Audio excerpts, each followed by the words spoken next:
मैं हूं जगदीप राव और मेरे YouTube channel Rao study group पे आपका स्वागत है। तो दोस्तों, आज हम शुरू करने जा रहे हैं राजस्थान बोर्ड की कक्षा 10 की सामाजिक विज्ञान की बुक के क्लास नोट्स की सीरीज, जो कि क्लास 10th के लिए, रीट SST वालों के लिए, राजस्थान पुलिस एवं ऑल कंपटीशन एग्जाम्स के लिए लाभदायक रहेगी। तो दोस्तों, क्लास शुरू करते हैं। यह है चैप्टर नंबर 1, 10th क्लास का चैप्टर नंबर 1, स्वर्णिम भारत प्रारंभ से 1206 ईस्वी तक। तो हम स्टार्ट करते हैं। भारत प्रारंभिक काल से ही विश्व गुरु और सोने की चिड़िया कहलाता था, क्योंकि यहाँ पर भारत में वैदिक शिक्षा एवं साहित्य के लिए भारत प्रसिद्ध था और सोने की चिड़िया यहाँ पे धन संपदा सर्वाधिक पाई जाती थी। आगे देखते हैं। समुद्र पार भारतीय प्रदेशों को द्वीपांतर कहा जाता है। जो भी समुद्र पार भारतीय द्वीप थे उन्हें द्वीपांतर की संज्ञा दी गई है। भारतीय संस्कृति का प्रसार ब्रह्मदेश, शाम, Indonesia, Malaysia, Borneo, Philippines, Japan व कोरिया तक हुआ है। तो इससे तात्पर्य यह है कि भारतीय संस्कृति यानी कि भारतीय रीति रिवाज, भारतीय खान पान, भारतीय वैदिक यानी कि भारतीय वैदिक साहित्य का प्रचार प्रसार ब्रह्मा, शाम देश, Indonesia, Malaysia, Borneo, Philippines, Japan, Korea आदि में किया गया है। वेदों को विश्व ज्ञान कोश के रूप में जाना जाता है, अर्थात वेदों को विश्व ज्ञान कोश यानी कि वेद ही सबसे ज़्यादा ज्ञान प्रदान करने वाले माने गए हैं। सिंधु सरस्वती सभ्यता स्थापत्य की दृष्टि से सर्वोत्कृष्ट सभ्यता मानी जाती है। स्थापत्य की दृष्टि से यह सभ्यता एक नगर नियोजन पर आधारित थी। यहाँ पर विशाल अन्नागार, विशाल स्नानागार मिले हैं। इसके कारण इस सिंधु सभ्यता को स्थापत्य की दृष्टि सबसे महत्वपूर्ण माना गया है। दोस्तों, आगे देखते हैं। रामायण और महाभारत के विभिन्न आदर्श एवं नीति ग्रंथों के रूप में प्रसिद्ध हैं। हाँ भाई, महाभारत एवं रामायण के द्वारा रामायण काल में भारत में अनेक ग्रंथ और आदर्श जैसे महाभारत में श्री कृष्ण ने अर्जुन से कहा था कि तुम कर्म करते जाओ, फल की इच्छा मत करो। यह एक आदर्श अपने आप में एक आदर्श है, जो कि महाभारत काल में हमारे सामने आया। तो फ्रेंड्स, आगे देखते हैं। हाँ, यहाँ पे है हमारा महाजनपद काल, जो कि 600 ईसा पूर्व से 325 ईसा पूर्व गणतंत्र एवं संवैधानिक व्यवस्था का आदर्श रहा है। तो फ्रेंड्स, यहाँ पे महाजनपद हैं जो कि जनपदों से बने, और जनपद पहले छोटे छोटे राज्यों यानी छोटे छोटे कस्बों के रूप में थे, और कस्बे जनपदों में तब्दील हुए और जनपद महाजनपदों में यानी कि 2-3 जनपद मिलके एक महाजनपद बना। तो अब यहाँ पे देखते हैं, महाजनपद काल 600 से 325 ईसा पूर्व के मध्य रहा है। यहाँ पर गणतंत्र एवं संवैधानिक व्यवस्था के आधार पर शासन व्यवस्था होती है। दोस्तों, यहाँ पे गणतंत्र से ये तात्पर्य हम ये नहीं समझेंगे वर्तमान प्रजातांत्रिक या प्रजातंत्र परिप्रेक्ष्य से हम नहीं समझेंगे, क्योंकि यहाँ पर गणतंत्र से ये तात्पर्य है कि जनता द्वारा शासन किया जाना, लेकिन यहाँ पर एक ही कुलीन वर्ग के सभी सदस्यों द्वारा शासन किया जाता था, न कि अकेले राजा के द्वारा। तो यहाँ पर गणतंत्र से यह तात्पर्य है। और संवैधानिक व्यवस्था यहाँ की अच्छी थी। उत्तर वैदिक काल में हमें विभिन्न जनपदों का अस्तित्व दिखाई देता है। हाँ देखो फ्रेंड्स, उत्तर वैदिक काल में हमें विभिन्न जनपदों का यानी उत्तर वैदिक काल से ही जनपदों का निर्माण होना शुरू हो गया था। इस काल तक पूर्वी उत्तर प्रदेश एवं पश्चिमी बिहार में लोहे के व्यापक रूप से उपयोग किया जाने लगा था। लोहे का उपयोग उत्तर वैदिक काल में सामने आया था। वैदिक काल के लोग लोहे के प्रयोग से अनभिज्ञ थे। उन्हें लोहे के प्रयोग या लोहे ऐसे का पता नहीं था। लोहा तकनीकी ने लोगों के भौतिक जीवन का बड़ा परिवर्तन, यानी कि लोहे के प्रयोग से यहाँ के नागरिक, यहाँ के लोग अधिक भौतिक सुविधाएं अपने आप में उपलब्ध करवाने लगे थे। इससे समाज में स्थायी जीवन यापन की प्रवृत्ति सुदृढ़ हो गई। यानी कि यहाँ के लोग, अगर लोहे की खोज हुई तो यहाँ पर जो भी औजार थे वो लोहे के बने, वो ठोस बने।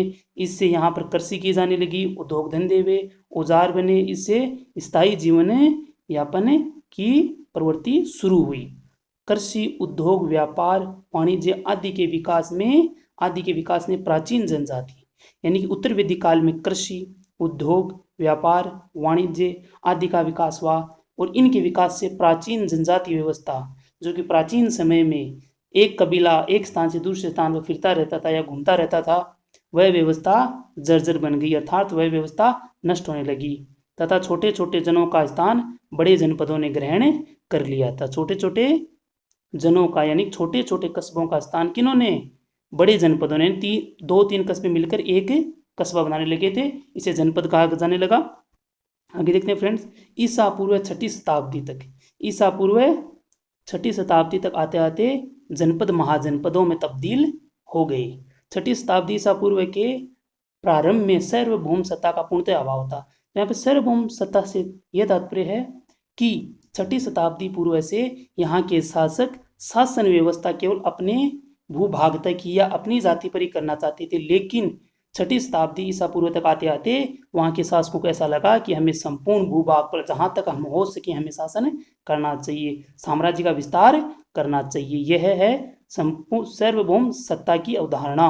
और उत्तर वैदिक यानी कि 6वीं शताब्दी ईसा पूर्व के प्रारंभ में उत्तर भारत में सार्वभौम सत्ता का पूर्णतः अभाव था, लेकिन जैसे ही 6वीं शताब्दी ईसा पूर्व का प्रारंभ हुआ सार्वभौम सत्ता की स्थापना हो गई, अर्थात यहाँ के शासकों को ऐसा लगने लगा कि अब हमें अपने राज्य का विस्तार करना चाहिए। तो अब हम स्टार्ट करते हैं महाजनपद काल, जो कि 600 से लेकर 350 ईसा पूर्व तक का रहा है। 6वीं शताब्दी ईसा पूर्व उत्तर भारत में अनेक विस्तृत और शक्तिशाली स्वतंत्र राज्यों की स्थापना हुई, जिन्हें हमने क्या कहा? महाजनपद। महाजनपद देखो भाई, ये जनपदों की तुलना में बहुत शक्तिशाली थे, ये जनपदों की तुलना में बहुत शक्तिशाली थे और ये अपने राज्य का विस्तार जनपदों की तुलना में कई गुना में कर रहे थे, इसलिए इन्हें अनेक विस्तृत और शक्तिशाली स्वतंत्र राज्यों की संज्ञा दी गई है। बौद्ध ग्रंथ अंगुत्तर निकाय, बौद्ध ग्रंथ अंगुत्तर निकाय, जैन ग्रंथ भगवती सूत्र के अनुसार उस समय 16 जनपदों का उल्लेख मिला है। किनमें? अंगुत्तर निकाय व भगवती सूत्र में। तो फ्रेंड्स हम इसे याद कैसे करेंगे? आप बोलोगे सर अंगुत्तर निकाय और भगवती सूत्र ये तो याद हो गई, लेकिन ये नहीं कि बौद्ध ग्रंथ कौन सा है या जैन ग्रंथ कौन सा है। तो हम ये है ट्रिक। अब भज, ऐसे यहाँ पे अंगुत्तर निकाय, ब से है बौद्ध धर्म, बह से है भगवती सूत्र, जय से है जैन धर्म। तो फ्रेंड्स याद रह जाएगा। देखो फ्रेंड्स यहाँ पे ये है अब, ऐसे अंगुत्तर निकाय, ब से बौद्ध धर्म, भय से भगवती सूत्र, जय से जैन धर्म। हम आगे देखते हैं, ये हैं हमारे 16 महाजनपद। तो आओ हम इनकी जानकारी लेते हैं। एक नंबर है काशी, इसकी राजधानी है वाराणसी, काशी की राजधानी वाराणसी। दूसरा है कुरु, इसकी राजधानी इंद्रप्रस्थ। फिर अंग, इसकी राजधानी चंपा। मगध की राजधानी राजगृह या ग्रीवर्ज। वज्जी, जिसकी 2 राजधानियां थी, विदेह व मिथिला। मल, इसकी राजधानी कुशीवती थी, इसे कहीं कहीं कुशीनारा भी कहा गया है। यह है चेदी, इसकी राजधानी शक्तिमती या सोतीवती भी इसे कहा जाता था। वत्स की राजधानी है कौशाम्बी, वत्स की राजधानी क्या है? कौशाम्बी। मत्स्य महाजनपद एक ऐसा जनपद था जो राजस्थान में स्थित था, इसकी राजधानी थी विराटनगर। वर्तमान में विराटनगर को बेराट के नाम से जाना जाता है। अब देखते हैं कौशल महाजनपद, इसकी राजधानी अयोध्या थी। क्या थी? अयोध्या। बुद्ध काल में इसके 2 भाग थे, उत्तरी भाग की राजधानी साकेत और दक्षिणी भाग की राजधानी श्रावस्ती।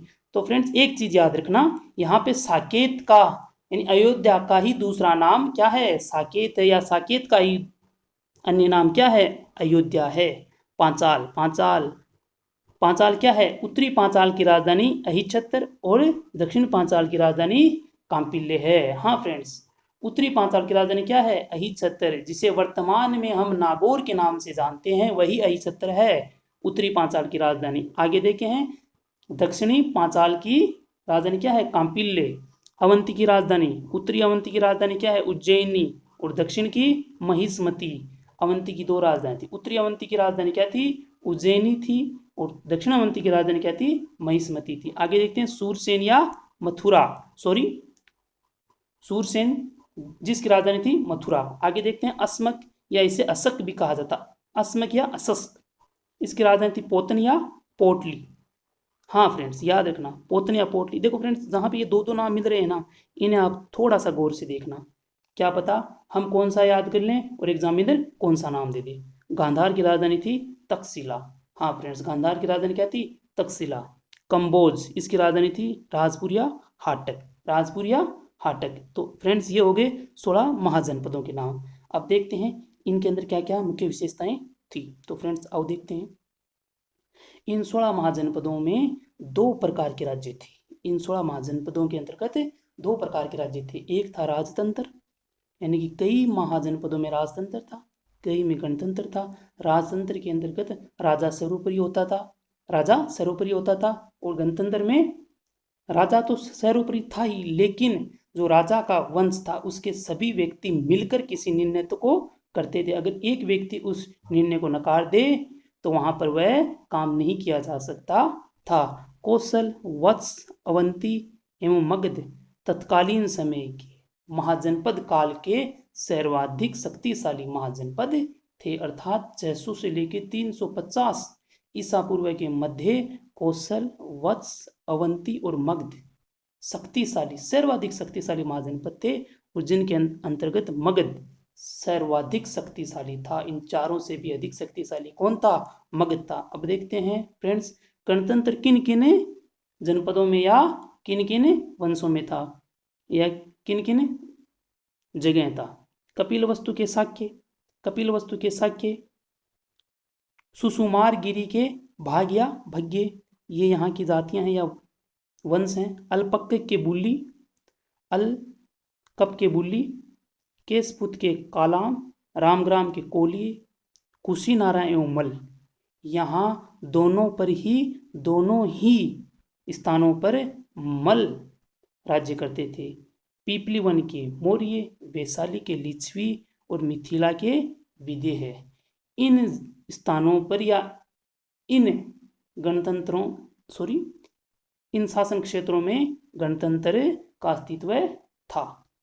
तो फ्रेंड्स अब आगे देखते हैं राजस्थान के प्रमुख जनपद। तो फ्रेंड उससे पहले मैं आपको कुछ दिखा देता हूँ। क्या महाजनपद, क्या दोस्तों महाजनपद कहाँ कहाँ पर स्थापित थे। तो क्या है, यहाँ पर क्या है? गांधार।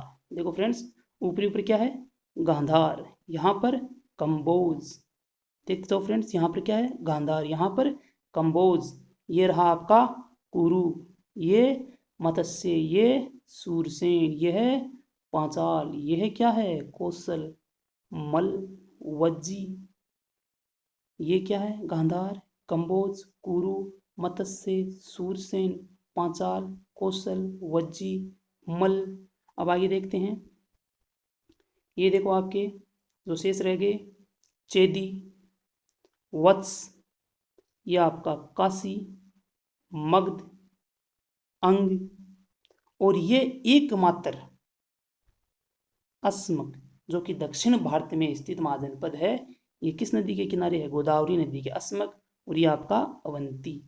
तो फ्रेंड्स आपने देखा ये 16 महाजनपद देख लिए। गांधार, कंबोज, कुरु, मत्स्य, सूरसेन, पांचाल, कौशल, वज्जी, मल, वत्स, काशी, चेदी, मगध, अंग, अवंती और अस्मक।